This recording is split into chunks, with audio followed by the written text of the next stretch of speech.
Hello, and welcome to the lecture on registration under GST law, sections 22 to 30, MCOM Part 2, Semester 4, the subject being indirect taxes.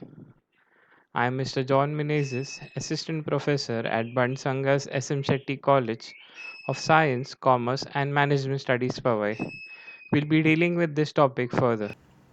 The topics that are to be covered in this module are Section 22, Persons liable for registration. Section 23, persons not liable for registration. Section 24, compulsory registration in certain cases. Section 25, procedure for registration. Section 26, deemed registration. Section 27, registration by casual or non-resident taxable persons. Section 28, amendment of registration.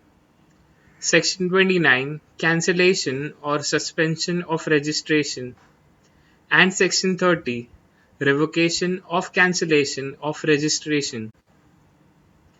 Before we move ahead, there are certain GST system statistics as on 18th May published by the GST Council. The registered taxpayers were 1.22 crores. The total return filed were 44.42 crores. The total number of payment transactions 13.77 crores. Payment through the portal excluding IGST on imports was 24.13 lakh crores. And the most important, the GST revenue earned for the financial year 2019-2020 was a massive 12 lakhs 22,131 crores. Now, why does one register for GST? What are the benefits for registering under GST? Some of them are a legally recognized person as supplier of goods or services or both.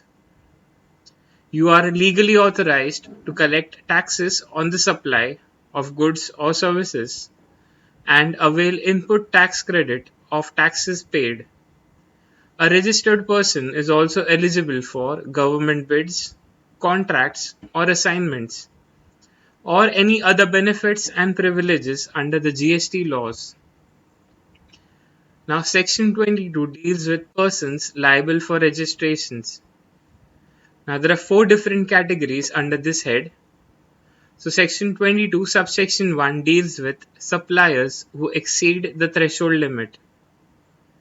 The aggregate turnover exceeds more than 20 lakhs or 40 lakhs. And the second one of this is the aggregate turnover exceeds rupees 10 lakhs in case of a special category state.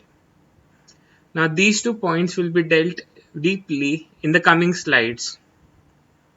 The second one is Section 22, subsection 2, which deals with suppliers who have already registered under earlier laws. Now, they can be registered under VAT or under service tax. Now, if they are already registered, they are directly liable to register under GST. Section 22, subsection 3 deals with transfer of going concern business or succession in case of death of the owner. Now, in such a case, the transferee is liable to register from the date of transfer or succession of the business. Section 22, subsection 4 deals with amalgamation or demerger by the order of High Court or Tribunal. Now, in such a case, the transferee is liable to be registered from the date on which the Registrar of Companies issues Certificate of Incorporation with effect to the order of High Court. Now, what is aggregate turnover? Now, aggregate turnover, according to Section 2, subsection 6, states that it is the aggregate value of all taxable supplies, which excludes the value of inward supplies on which tax is payable by a person on reverse charge basis.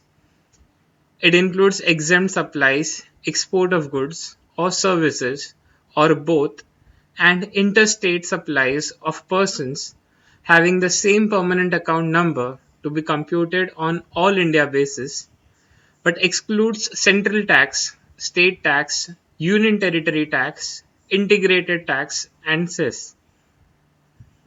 Now, just listening to it is might very much confusing. Now, to put it in a more simplified manner, this is a specified format. You can call it a simplified format. So, aggregate turnover can be computed as taxable supplies for goods and services, add exempt supplies for goods or services, add nil rate of tax supplies for goods or services which are rated 0 or 0 rate of tax.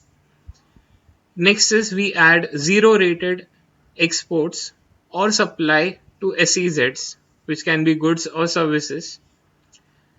Add non-GST supply, which is alcohol for human consumption, petroleum products, electricity, which are not under the ambit of GST. Add interstate supplies, goods or services. Now, adding all this will give you the aggregate turnover.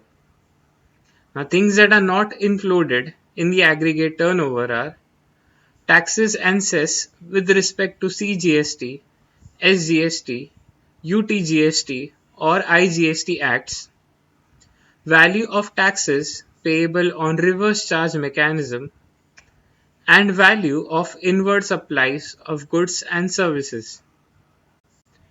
Now, the limits for registration from 1st April 2019, which was after a notification number 10 of 2019 of Central Tax, New Delhi, dated 7th March 2019. The following is the registration threshold limit as prescribed by them. Now, there are three different categories.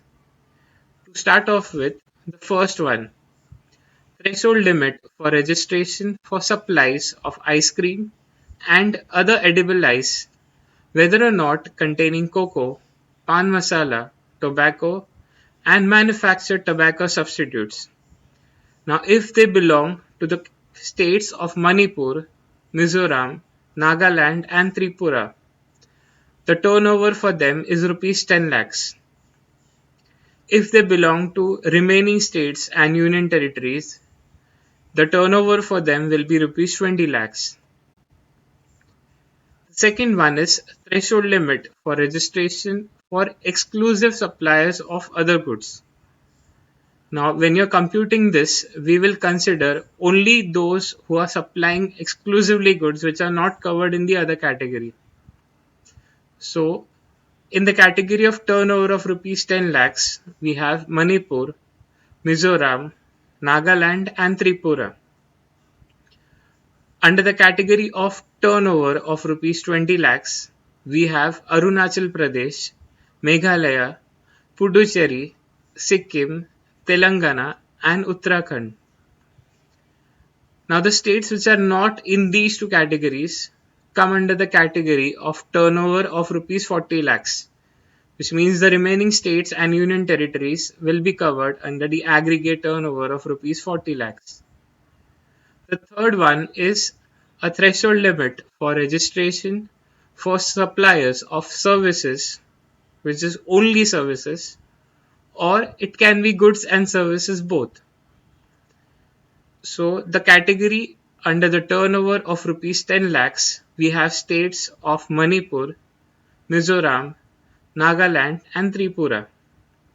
Now, those apart from these four states, that is the remaining states and union territories, come under the category of turnover of rupees 20 lakhs.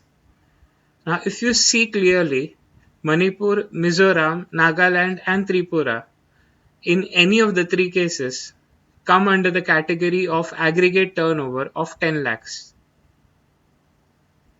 Thank you, and stay tuned for the next topic, which will be under section 23, persons not liable for